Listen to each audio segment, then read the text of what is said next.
Hey everyone, and welcome back. Ready to flex those brain muscles. Today, we're diving deep, deep into the world of research methods in psychology. Ooh, yeah, it's like getting a backstage pass to see how psychologists really figure out how we think, feel, and act, all that good stuff. Exactly. We're using this awesome academic text as our guide, and it's all about the nuts and bolts of how research works in this field. By the end of this deep dive, you'll be like, research, I got this. You'll be spotting those clickbait psychology headlines from a mile away. For sure. So, first things first, let's break it down. What exactly is research? I mean, we hear that word all the time, but what's the real deal when it comes to science? Well, the word itself kind of gives it away, right? Research, like searching again, but like way more intense. It's all about looking for knowledge systematically and carefully. We're talking uncovering facts, figuring out principles, the whole shebang. Like a detective on a case, right? Examining every little detail. Exactly. And just like a good detective wouldn't just go with their gut, good research goes way beyond opinions and guesses. It's all about that hard evidence. So, no wild theories without proof. Got it. Right on. Our source even calls it empirical, meaning research has to be rooted in real-world data, real observations. Okay, so no making stuff up. But with all the research out there, how do we know what's good and what's not so good? Is all research created equal? Ah, you hit the nail on the head there. What? Not all research is the same. Our trusty source actually lays out some key things that make research stand out, make it truly good research. One of the big ones is being systematic, having a structure, a process. It's like baking, you don't just toss ingredients in a bowl and hope for the best. There's a recipe to follow. Makes sense. Totally. And just like you need good ingredients, research needs validity and verifiability. The findings got to be accurate and they got to be checkable. Imagine someone saying, hey, I built a time machine. I'd be like, prove it. Show me the DeLorean. Exactly. You'd want some serious proof. Okay, so we've got systematic, valid, and verifiable. What else makes research top-notch? Hit me with it. It's got to be logical. The conclusions have to actually make sense based on the evidence, like everything fits together like a puzzle. Okay, so no jumping to conclusions without all the pieces. Nope. And here's another biggie. Good research should be building towards theories and principles. Yeah. It's not just about answering one tiny question. It's about understanding the bigger picture. It's about connecting the dots and seeing how it all fits together. You got it. And last but not least, good research needs to be replicable. Replicable, meaning Meaning other researchers should be able to follow those same steps and get similar results. Like a recipe. Someone else should be able to bake that same cake using your instructions. This shows the findings are solid, not just a one-time fluke. okay, so it's like quality control for research. I like it. So we've got a handle on what makes research legit. What's next on our research journey? Well, our source breaks down the research process into two main phases, kind of like two sides of the same coin. The context of discovery and the context of justification. Ooh, those sound fancy. Break it down for me. What happens in each of those phases? Think of the context of discovery as that light bulb moment, the eureka. It's where researchers get a fresh idea, a new angle. It could come from anything, an observation, question, even noticing something missing in current research. It's that initial spark, the inspiration that gets things rolling. Exactly. It's all about generating new ideas, new possibilities. But then comes the context of justification. Ah, so that's where the real work begins. You got it. This phase is about testing those shiny new ideas, seeing if they hold up under pressure. Researchers get down to business, gathering data, analyzing it, and seeing if their hunch was right. So it's like going from, I wonder, to let's find out. Exactly. They're rigorously examining their hypotheses, like putting them through a trial by fire. But how do they actually do that? Do they have a plan, like a step-by-step guide? That's what I'm wondering. Well, our source outlines 7 key steps in the research process. And believe it or not, it all starts with a single question. A question, like any question will do. It can't just be any question. It has to be a question that tackles a real gap in knowledge, a mystery that needs solving. So researchers are like detectives, searching for those missing pieces of the puzzle? Precisely. And once they've found that perfect question, the one that's going to drive their research, they move on to step 2, formulating a hypothesis. Oh, yeah, the hypothesis. That's like their best guess, right? Their prediction about what they think the research will show. It's a bit more than just a guess. It's an educated guess, one that's testable, one they can actually investigate. It's like saying, okay, if this is true, then we should see this happen in our study. So it's like setting a target for their research to hit. I like it. Exactly. And once they've got that target in sight, they move on to step 3, which is all about identifying, manipulating, and controlling those tricky things called variables. Variables. Remind me again what those are all about. Think of them as the things that can change or vary in a study. The independent variable is the one the researcher changes on purpose. Okay, so it's like the potential cause in a cause and effect situation. You got it. Like if a researcher is studying how sleep affects memory, the amount of sleep would be the independent variable. They might let some people sleep a lot and others very little. And then they'd see how that affects their memory, which would be... The dependent variable. That's the outcome, the effect you're measuring. Okay, starting to click now. But what about other things that could mess with the results, stuff they aren't even studying directly? Those are called extraneous variables, and they can definitely be a pain. Like uninvited guests at a research party. Exactly.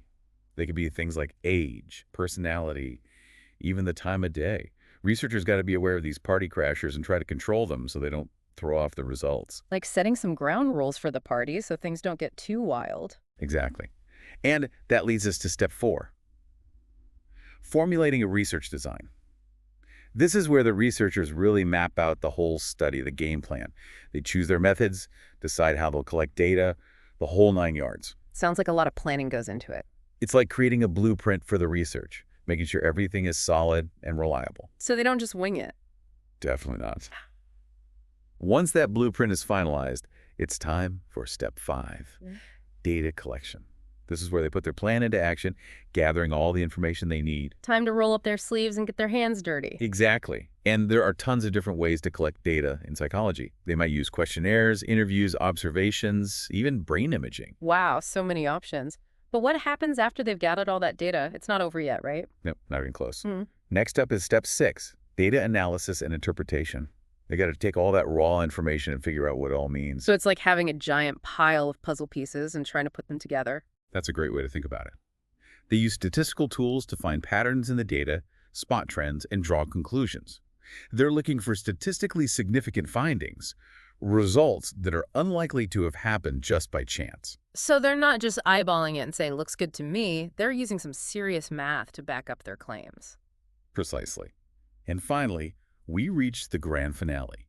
Step 7, drawing conclusions and sharing those findings with the world.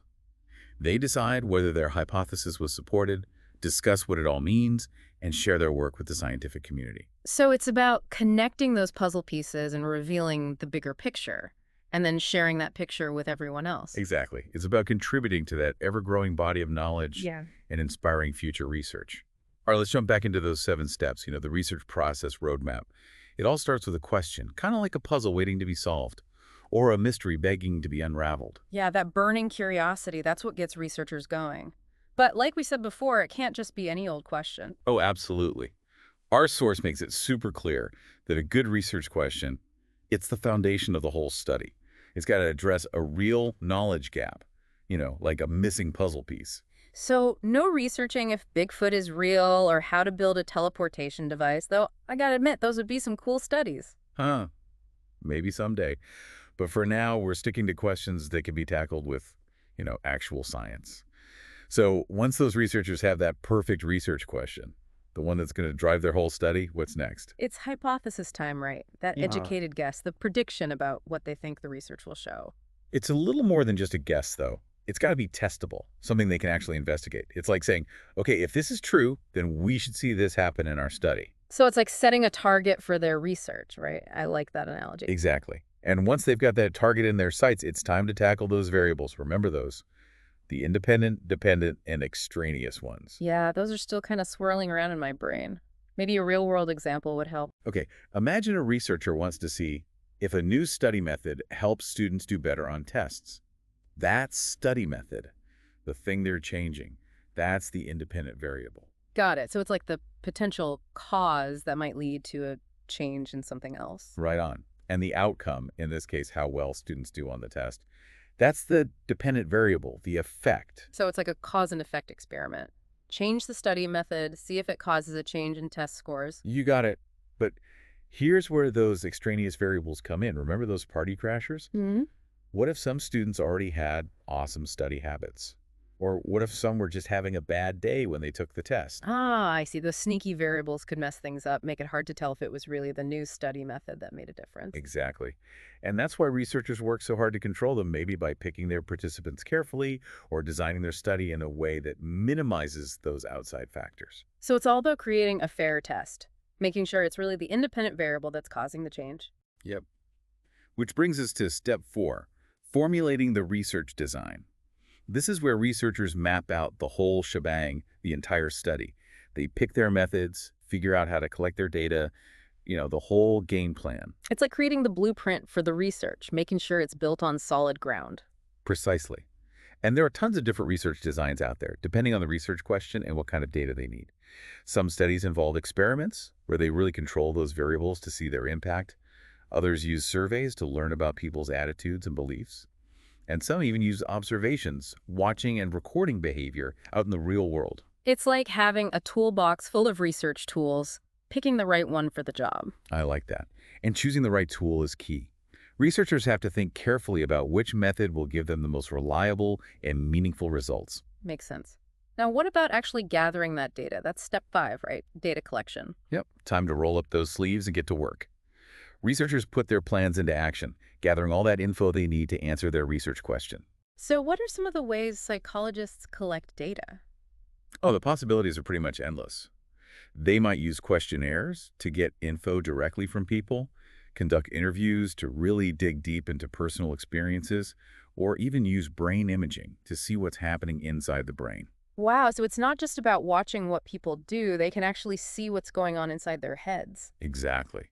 And that's one of the coolest things about psychology research, combines those objective measures with people's subjective experiences, their thoughts and feelings, because it's a really rich understanding of how the mind works. That's awesome. But once they've got mountains of data, what do they do with it all? It's not just about piling it up and hoping for the best, right? Definitely not. That brings us to step 6, data analysis and interpretation. This is where researchers become data detectives, sifting through all that information, looking for clues and patterns. So it's like solving a giant puzzle, but the pieces are data points instead of like colorful cardboard. Perfect analogy. They use statistics, those math tools, to analyze the data, find trends, and draw conclusions. They're looking for statistically significant findings, meaning the results probably didn't happen just by chance. So they're not just going with their gut feeling. They're using some serious brain power to make sure their conclusions are solid. Right. And then comes the grand finale, step 7, drawing conclusions and sharing those findings with the world.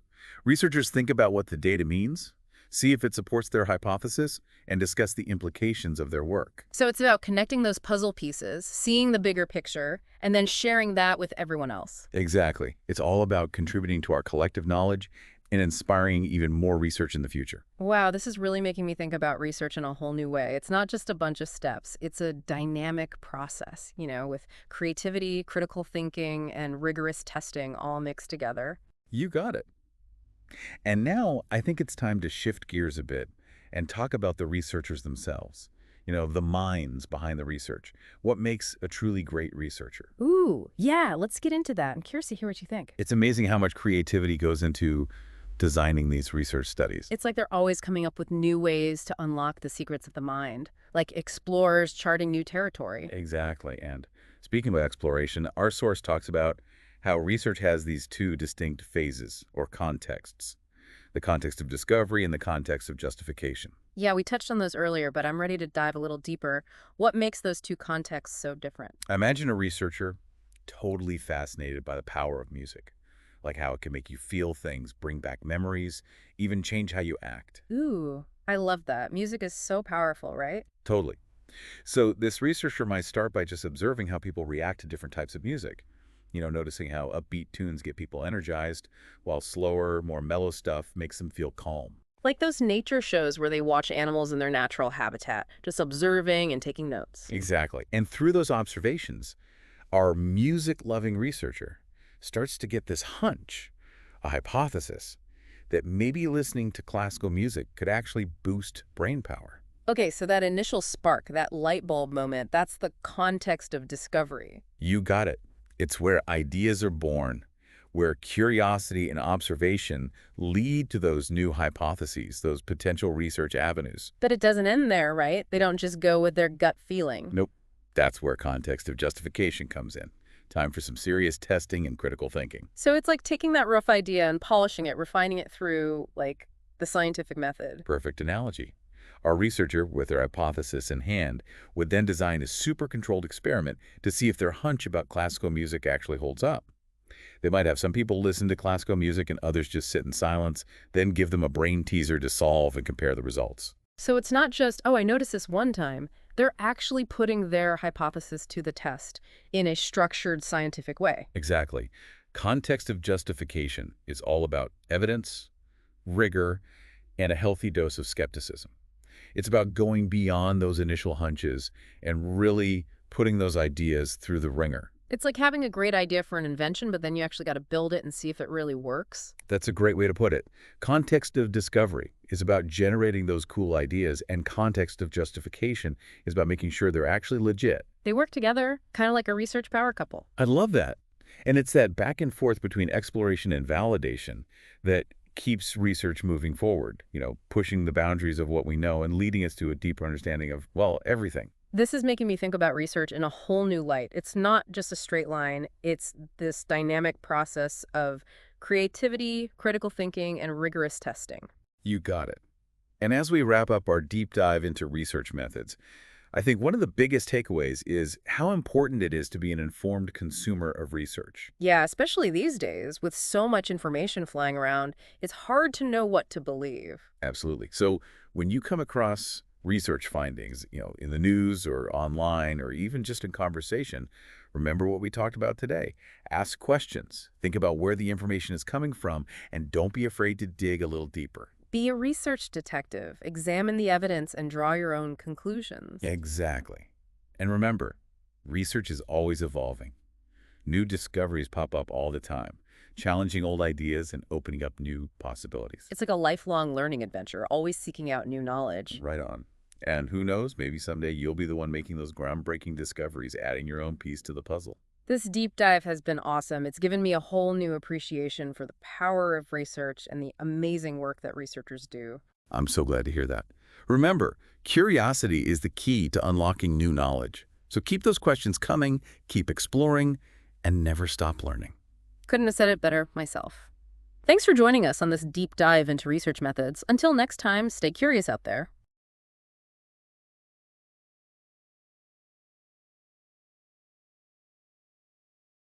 Thanks for watching.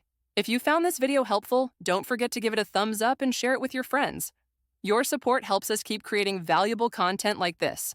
And if you haven't already, hit that subscribe button and ring the notification bell so you never miss an update. Join our community for more insights into psychology and personal development. Let's grow and learn together. See you in the next video.